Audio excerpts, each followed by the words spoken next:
আজ আমি আপনাদের একটা কাহিনী শোনাবো। এটা হলো একটা বিশাল আকার বটগাছের এবং একটি নিম গাছের গল্প। এই নিম গাছটা সেই বটগাছের কাছেই অবস্থিত ছিল। একদিন কয়েকজন কাঠুরে বনে প্রবেশ করলেন।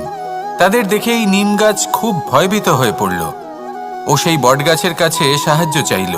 বলল যে, হে বটগাছ, আমাকে সাহায্য করুন, আপনার এই শাখা প্রশাখা দ্বারা আমাকে ঢেকে রাখুন, যাতে এই কাঠুরেরা আমাকে দেখতে না পান আর আমি বেঁচে যাই।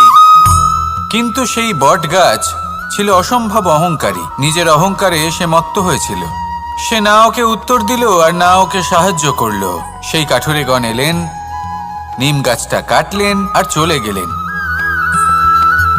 কিছুদিন পরে আবার সেই কাঠুরেগণ সেই বনে এলেন আর এইবার তাদের কুঠার দ্বারা বটগাছে আঘাত করতে শুরু করলেন। এই প্রহার সহ্য করতে করতে বটগাছটি দেখল ও বুঝতে পারল যে সেই কুঠারগুলি নির্মিত হয়েছে সেই নিম গাছের ডাল দিয়েই।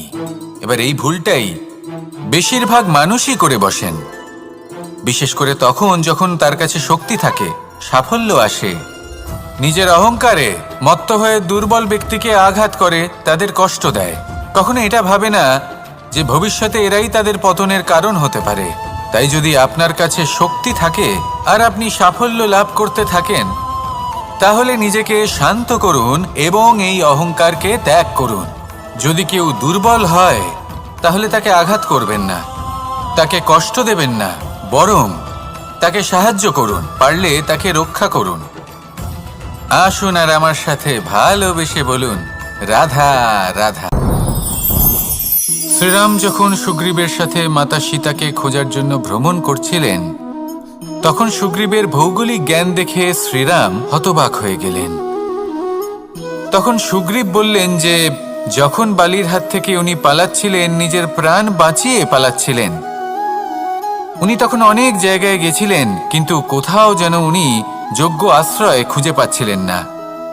বালি সুগ্রীবের প্রাণ হরণ করতে চাইছিল, ওকে শেষ করে দিতে চাইছিল, আর সুগ্রীব শুধু নিজের প্রাণ বাঁচিয়ে পালাতে চাইছিল।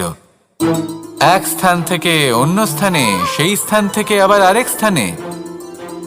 এই বিপদের সম্মুখীন হতে গিয়ে সুগ্রীবের ভৌগোলিক জ্ঞান বৃদ্ধি পেল। এর অর্থ বুঝলেন আপনি?